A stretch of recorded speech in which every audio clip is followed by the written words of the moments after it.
அன்பர்கள் அனைவருக்கும் என்னுடைய முதற்கண் வணக்கங்கள். இந்த காணொளியில் ராமலிங்க பெருமான் இறைவனிடத்தில் என்ன சொல்கிறாருன்னா, நான் அந்த மத்து இருக்கு பாருங்கள், மத்துனால் கடையப்பட்ட தயிர் போலங்கிறார். இப்போ நீங்கள் தயிர் கடையிறது பார்த்துருப்பீங்க ஊர்லெல்லாம். அந்த மத்தை போட்டு தயிரை கடைன்னு கடைப்பாங்க, கடை கடை கடை கடைன்னு போட்டு கயிறை போட்டு இழுக்கும்போது அது என்ன ஆகும் தெரியுமா?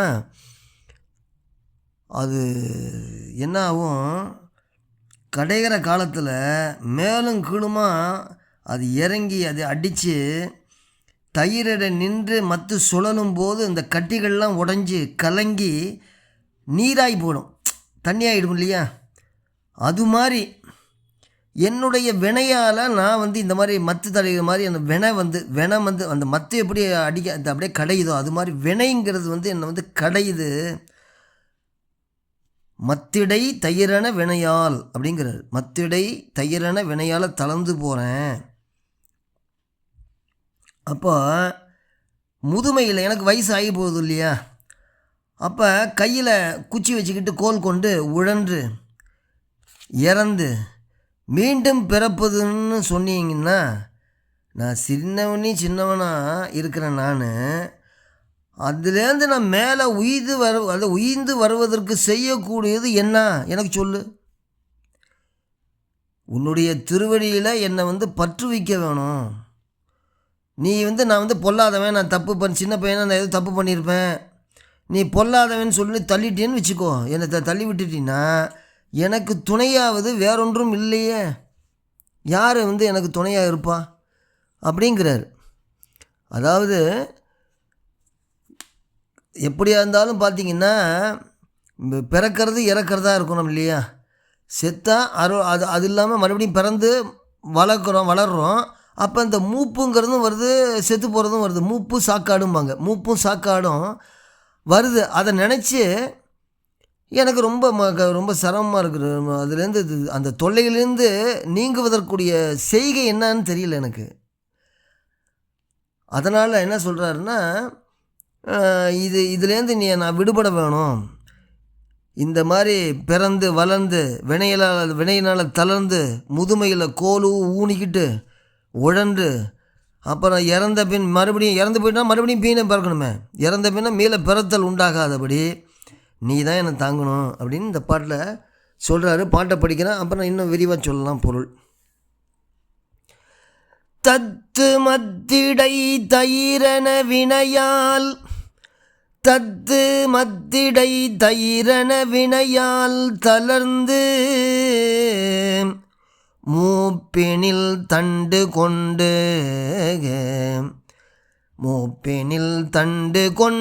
உழன்ற செத்து மீளவும் பிறப்புயனில், செத்து மீளவும் பிறப்புயனில் சிவனே செய்வது என்னை, நான் சிறியருள் சிறியேன். தொத்து வேண்டும், தொத்துனா பற்றி கொள்ளுதுன்னு அர்த்தம். தொத்து வேண்டும் நின் திருவடிக்கு எனைய, உன்னுடைய திருவடியை பற்றி கொள்ள வேண்டும்ங்கிறார். தொத்து அப்படின்னு அர்த்தம். தொத்து வேண்டும் நின் திருவடிக்கு எனைய துட்டன்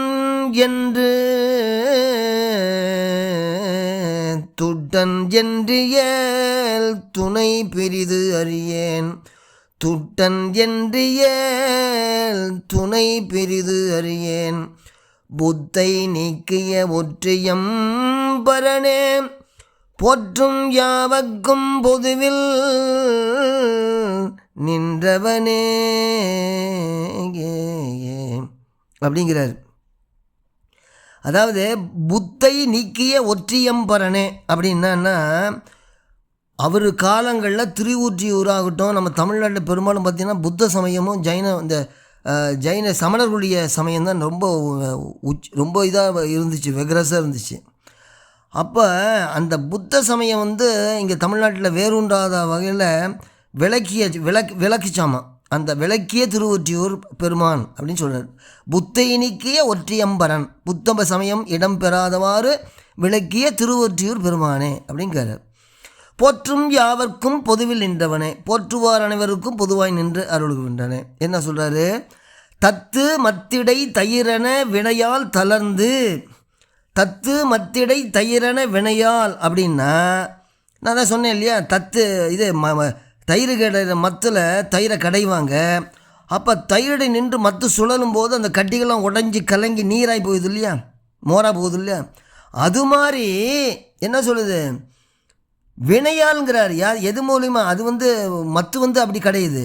இது என்ன இப்போ கிடையுது, வினை கிடையுதுன்னு. இந்த வினை அந்த மாதிரி கடைகிறதுனால மனம் கலங்கி அலமருவது விளங்க மத்திடை தயிரென வினையால் தளர்ந்து அப்படிங்கிறார். அப்புறம் என்ன சொல்கிறாரு? உழன்று செத்து மீளவும், அதான் மூப்பினில் தண்டு கொண்டு உழன்றே. மூப்பு நமக்கு வயசாகிடுச்சுன்னா என்ன ஆகும்? மூப்பு வருமா இல்லையா? வயசாகி போகிற ஒரு குச்சி கொடுப்பாங்க, அந்த குச்சியை வச்சு தான் நம்ம போகணும் இல்லையா? அதை தான் வயசாச்சுன்னா அந்த மாதிரி ஆகுங்கிறதுனால தான் பட்டினத்தார் கூட அவர் ஒரு பாடலில் சொல்லுவார். என்ன சொல்கிறாரு? வளமையும் மாறி இளமையும் மாறி வன்பல் விழுந்து இரு கண்கள் இருண்டு வயது முதிர்ந்து நரை திரை வந்து வாத விரோத குரோதம் அடைந்து செங்கையினில் ஓர் தடியும் ஆகியே. செங்கையில் கையில் ஒரு தடி வந்துடும். அப்போ தான் என்ன ஆகும்?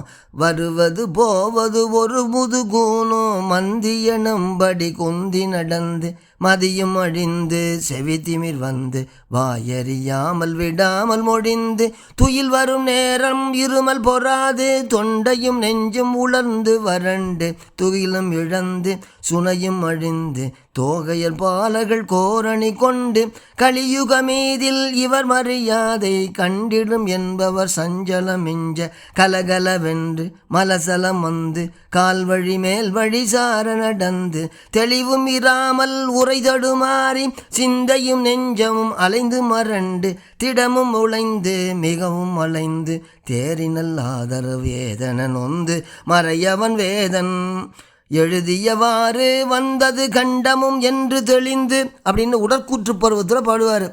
அப்போ அவர் என்ன இவர் இங்கே என்ன சொல்கிறார்? ராமலிங்க பெருமான் மூப்பினில் தண்டு கொண்டு உழன்றேங்கிறார். தண்டுன்னா என்னது? குச்சி. அந்த குச்சியை வச்சு முதுமையில் கையில் கோல் கொண்டு உழன்று அப்புறம் என்ன சொல்கிறாரு? செத்து மீளவும் பிறப்பினில் சிவனே. செத்தா அதோடு மட்டும் இல்லை, மறுபடியும் பிறந்து வளர்ந்து மூப்பும் வரும், சாக்காடும் வரும். அதை நினச்சி செத்து மீளவும் பிறப்பினில் சிவனே அப்படிங்கிறார். இதை நீங்கிறனா என்ன பண்ணணும்? இந்த தொல்லையிலிருந்து நீங்குவதற்குரிய செய்கை இல்லை, எனக்கு தெரியல. செய்வதென்னை நான் சிறியருள் சிறியேன் தொத்து வேண்டும் நின் திருவடிக்கு இணையே. தொத்துனா என்ன சொல்லியிருக்கேன்? பற்றி கொள்ளுதல்னு அர்த்தம். அப்போ என்ன பண்ணோம்?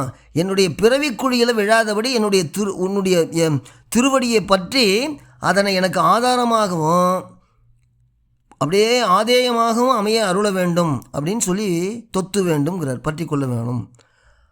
நீ பொல்லாதவன் என்னை விட்டுட்டேன்னு வச்சுக்கோ, துட்டன் என்றியல் துணை பிரிது எரியன், நீ என்ன துஷ்டப்பய அப்படின்னு சொல்லி என்னை விட்டுட்டீன்னா எனக்கு துணை கிடையாது, எனக்கு துணை கிடையாது. அதனால் நீ தான் எனக்கு பொல்லாதவன்று உதறி விட்டுட்டீங்கன்னா என்னை தாங்கி ஆதரிக்கிற துணை ஒருத்தனும் கிடையாது, யாருமே பார்க்க முடியாது. அதனால் துட்டன் என்றியல் துணை பிரிதறியேன் புத்தை நீக்கிய ஒற்றியம்பரனே போற்றும் யாவர்க்கும் பொதுவில் நின்றவனே. இதனால் என்ன சொல்கிறாரு? பிறந்து வளர்ந்து உள்ள நான் வினையினால் தளர்ந்து, அந்த தயிர் மாதிரி தயிர் மத்துன்னு சொல்கிறாருல ஊமை, அது மாதிரி நான் வினையினால் தளர்ந்து முதுமையில் கோல் ஊன்றி உழன்று அப்புறம் செத்து போன பிறகு மீள பிறத்தல் உண்டாகாதபடி தாங்குதல் வேண்டும். மறுபடியும் பிறக்கக்கூடாது. பிறந்த இந்த மாதிரி தான் ஆகும். தத்து மயிர மாதிரி தத்து மத்திடை தயிரான வினையினால் நான் மறுபடியும் தளர்ந்து போவேன் இல்லை, மறுபடியும் குச்சி உணணும் இல்லை, அதெல்லாம் எனக்கு வேணாம். எனக்கு நான் செத்து போனேன்னா மறுபடியும் பிறப்பு எனக்கு வரக்கூடாது. நீ தான் துணை பண்ணணும், எனக்கு எவனும் இல்லை அப்படின்னு சொல்லி இந்த பாட்டை முடிக்கிறார். தத்து மத்திடை தயிரன வினையால் தளர்ந்து மூப்பெனில் தண்டே கொண்டு உழன்றே செத்து மீளவும் பிறப்பினில் சிவனே, செய்வதென்னை நான் சிறியருள் சிறியேன், தொத்து வேண்டும் நின் திருவடிக்கு எனையே, துட்டன் என்றியல் துணை பிரிது அறியேன், புத்தை நீக்கிய ஒன்றியம்பரனே, போற்றும் யாவர்க்கும் பொதுவில் நின்றவனே அப்படின்னு பாடி முடிக்கிறார். இந்த பாட்டோடு நிறைவு செய்கிறேன். அடுத்த காணொளியில் இன்னொரு ஐயாவுடைய பாட்டு. நல்லா ஊன்றி கேளுங்க, கவனிங்க, நிறைய கேளுங்க. நான் ஒரு 5000 சில்லற பாட்டையும் சொல்ல போகிறேன். நான் என்னுடைய ஆயுசு இருக்கிற வரைக்கும் பெருமானுடைய புகழை நான் சொல்ல போகிறேன். எல்லாருக்கும் ஃபார்வேர்ட் பண்ணுங்கள், நல்லது கேட்டு. ஏன்னா இந்த மாதிரி சொல்ல மாட்டாங்க யாரும், சொல்கிறவங்களும் இல்லைன்னு நினைக்கிறேன், எனக்கு தெரிஞ்சு இல்லை. அதனால் தயவு செய்து எல்லோரும் கேளுங்க, ஐயா சொல்கிறதபடி நடங்க. கேட்குறது பெருசு இல்லை, நடக்கணும். அதனால் இந்த காணொலியை முடிக்கிறேன், நிறைவு செய்கிறேன். அடுத்த காணொலியில் இன்னொரு பாட்டு. இதெல்லாம் என்னென்னா, ஏன்னா அவருடைய அனுபவத்தை சொல்கிறார். அனுபவத்தை தானே பிழிஞ்சு பாட்டாக அவர் சொல்கிறாரு. அப்போ அந்த இதெல்லாம் அனுபவம், நமக்கு அனுபவம் இல்லை, படிக்கிறோம் அவ்வளோதான். படிக்கிறதும் சொல்லி கற்க கசற கற்றபின் நிற்க அதற்கு தகங்கிறது மாதிரி அதுக்கு பாரு நடக்கணும் இல்லையா, நம்ம நடக்கிறதில்ல. ஆனால் இதுக்கு முன்னாடி ராமலிங்க பெருமான் சொல்கிறாரு, கற்கும் முறை கற்றறியேன் கற்பனை கற்றறிந்த கருத்தர் திருக்கூட்டத்தில் கழித்திருக்கு அறியேன், நிற்கு நிலை நின்றறியேன் நின்றாரி நடித்தேன், நெடுங்காம பெருங்கடலை நீந்தும் வகை அறியேன் அப்படின்னு பாடுவார். முறையீடுங்கிற பகுதியில் அந்த மாதிரி அவரும் அந்த மாதிரி இருந்தவர் தான். அப்படியே ப்ராக்டிஸ் பண்ணி இந்த மாதிரிலாம் வந்தார், மரணமில்லா பெருவாழ் பெற்றார். அதனால் நீங்களும் படித்ததை அப்படியே நடக்கிறது மாதிரி முயலுங்கள் என்று சொல்லி நிறைவு செய்கிறேன். வணக்கம். பல